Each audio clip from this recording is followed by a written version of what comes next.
All right, let's talk about a huge part of clinical practice, the mental state examination. The MSE. If you're in medicine, you've got to know this inside and out. And today, we're going to make it feel like second nature for you. So, are you feeling a bit swamped by the MSE? Yeah, I get it. For a lot of students, it just feels like this giant, overwhelming checklist of words you have to memorize. But trust me, it doesn't have to be that way. What if I told you there's a super simple, logical way to structure the whole thing? We've got this amazing tip from a seasoned clinician that's going to completely change how you see the MSE. It goes from being a scary checklist to something that just makes sense. So here it is, the big secret. It's all about pairing things up, or as the clinician put it, marrying those dyads.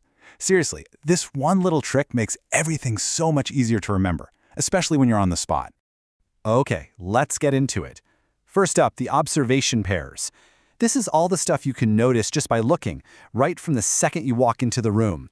So our first pair is appearance and behavior. Think of appearance as the form. It's like a static photograph. What do you see? Their clothes, their grooming, their posture. Then you've got behavior, which is the content. This is the movie, right?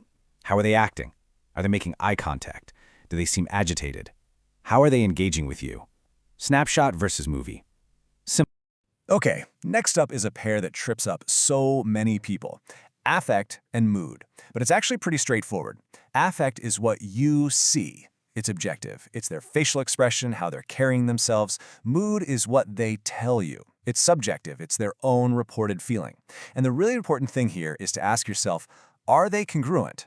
Does what I'm seeing on their face match the feeling they're telling me about? So, when you're looking at affect, you want to note a few things. What's the range? Is it constricted? Or maybe it's labile, jumping all over the place. What about reactivity? Is it kind of blunted or totally flat? Now for mood, just ask them. A simple, on a scale of 0 to 10, how's your mood, can work wonders. Oh, and don't forget to ask about those neurovegetative symptoms, super important, like sleep, appetite, and energy levels. All right, pretty cool, right? So we've covered what you can see. Now let's shift gears and talk about the pairs you can hear. This is all about communication. I love this next analogy. We're pairing speech and thought form. Think of speech as the vehicle. It's just the mechanics of talking, the rate, the volume, the rhythm, but the thought form, that's the road the vehicle is on. Is it a straight, logical highway, or is it a winding, disorganized mess that goes nowhere? And that's where you might pick up on some of these classic abnormalities, like flight of ideas, where they're just jumping from topic to topic, or tangentiality. They go way off topic and just never come back. These are all just ways of describing what that road of their thinking looks like.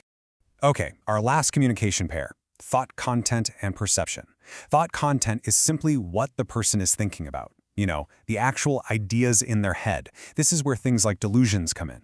Perception, on the other hand, is about their senses. It's what they're experiencing through their senses, even if there's nothing there, like hallucinations. And yeah, let's talk about delusions for a second, because they're a huge part of thought content. A delusion is basically a firmly held false belief that isn't part of their culture. It's something they believe no matter what evidence you show them. You've got your grandiose delusions, like I'm secretly royalty, or persecutory ones. Everyone is out to get me.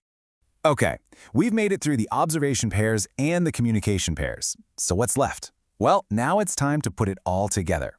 This is the synthesis part where you wrap everything up.